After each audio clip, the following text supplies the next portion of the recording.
as times have changed and things have progressed, we've still kept part of it. The play is still spontaneous or impromptu. They really haven't memorized parts. Some of the folks in the cast actually were here and they helped set up last night, so they got a little bit of a preview if they were here. I gave them a copy of the script last night. But the majority of the cast hasn't even seen the play until tonight. So realize that it's an impromptu play, but a fun play. Okay? We've also got some fun parody songs that will be part of the play, about 4 of them. And I'll be leading those, and I invite you to join me for those too. Carol. It's sometimes called the Feast of Lots, often called the Feast of Esther, but it's usually called the Feast of Purim. These days should be remembered and observed in every generation, by every family in every province and in every city. And these days of Purim should never cease to be celebrated by the Jews, nor should the memory of them die out among their descendants. Esther 9:28.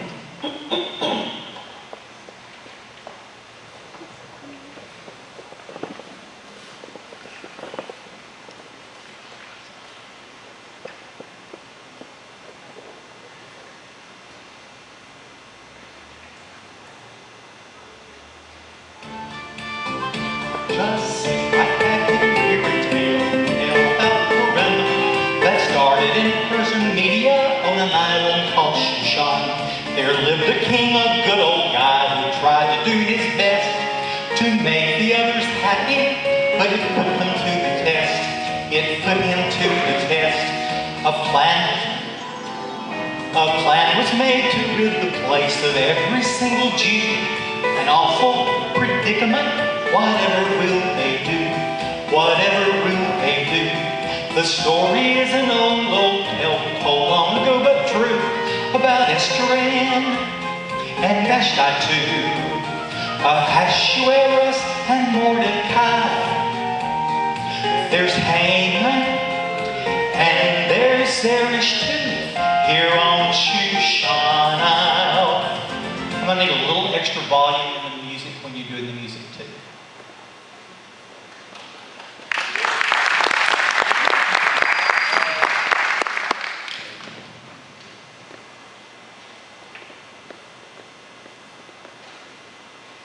Shalom, castaways.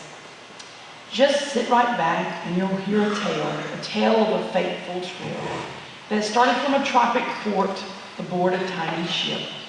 The mate was a mighty sailing man, the skipper brave and sure. 5 passengers set sail that day on a 3-hour tour. The weather started getting rough, the tiny ship was tossed.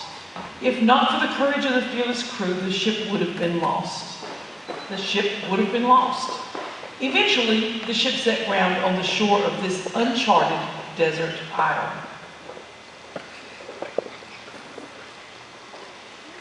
It all started when Skipper Benjamin Mordecai agreed to take a group of passengers on a 3-hour tour of the beautiful Gulf of Oman aboard his boat, the SS Minnow.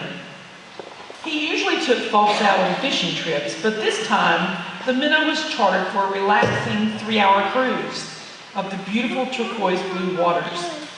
But you know how sea skies can change, and an unforeseen storm left Skipper Mordecai and all of his passengers stranded on a desert island they eventually came to call Shushan Isle.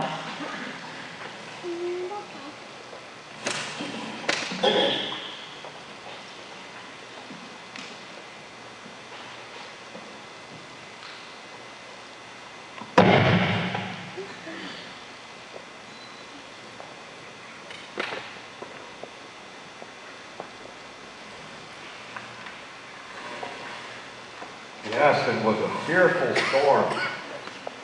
Had it not been for the saving hand of Adonai, we'd surely have all been lost.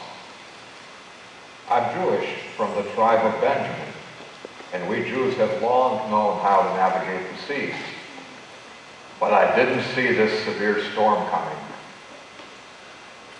We Jews have never asked for trouble, but Hashem, blessed be his name, seems to continually bless us with an ample supply. Frequently the trouble is from those who don't understand our ways. But this time, there was trouble from a fierce trial on the stormy seas.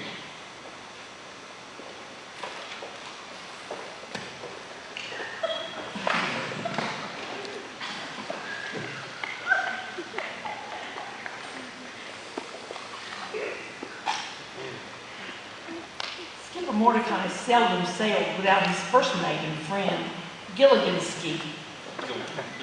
He's really good-natured and always willing to help the skipper, but he's also a little clumsy and accident-prone. Like Mordecai, Gilligan ski is Jewish. Gilligan...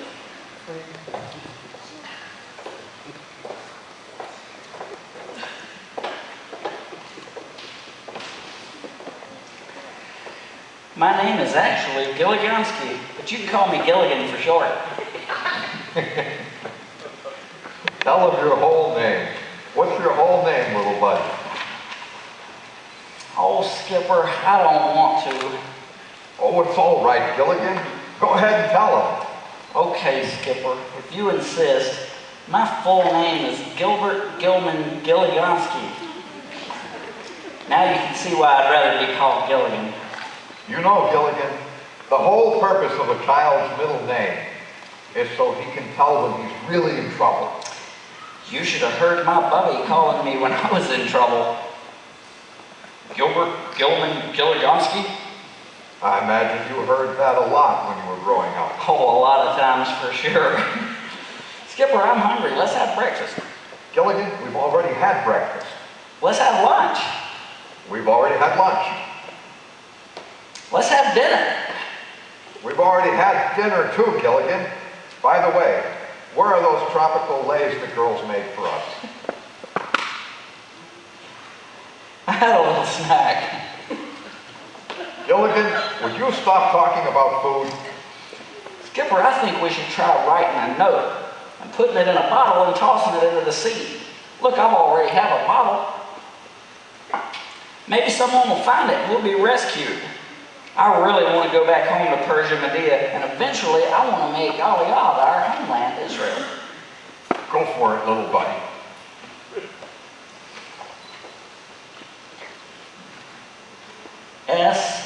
SOS. We've been shipwrecked and are stranded on an island. Please come rescue us. The SS Minnow. I sure hope someone finds that bottle.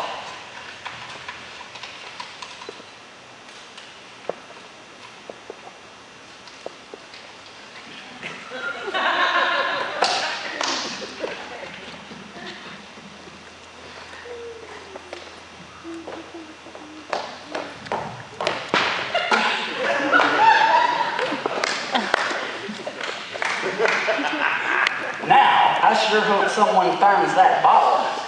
Look, Skipper, there's a shark. Where's that shark repellent that the professor made for us? Well, I was hungry and I had another snack.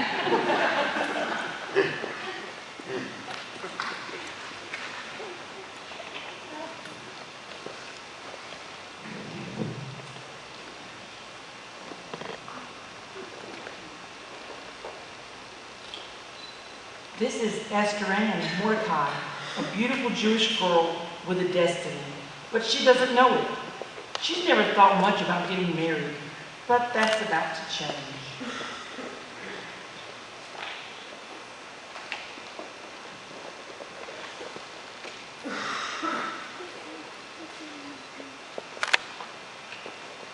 Shalom, folks. I'm Esther Ann Mordecai.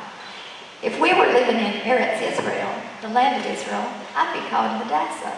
But when we had to move to Persia, Media, I quickly discovered that you have to be careful not to let just anyone know that you're Jewish.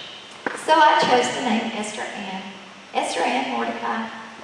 After the death of my parents, my cousin Skipper Mordecai took me in and raised me. From the time I first moved in with him, he's treated me like a daughter.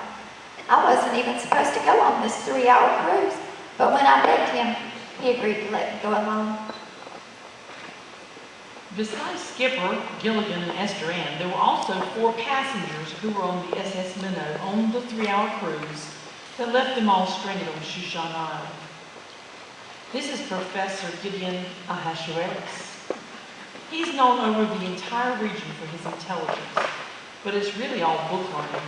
In spite of everything he knows, he frequently overlooks the most obvious hypotheses to many questions he's trying to answer. In spite of that, he still speaks at conferences all over the region.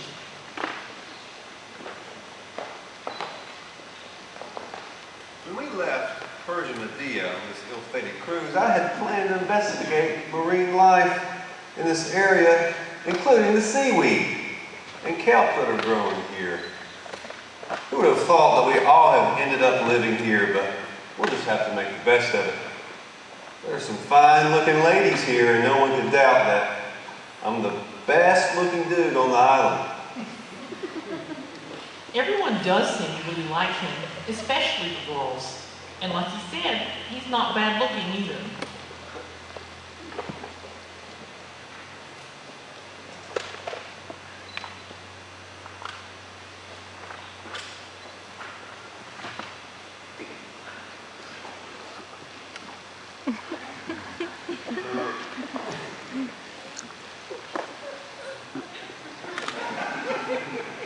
Also among the passengers on the cruise is the lovely Vashti Grant.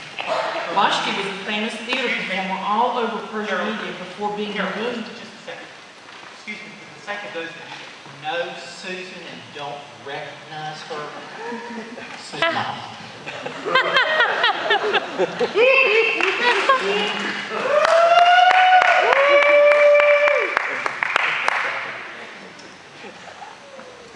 Her royal lineage was the thing she was best known for. We'll talk more about that later. She had even been a member of the Royal Shakespearean Theatre Company.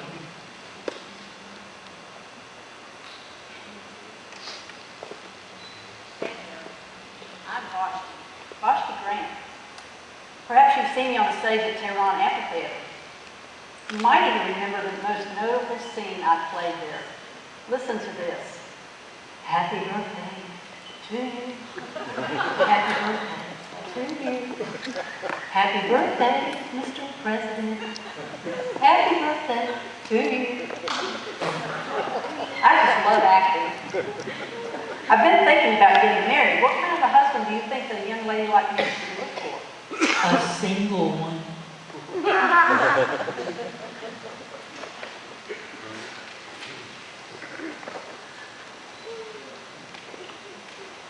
Every story has a villain. In this one, it's this guy, Haman Howell III.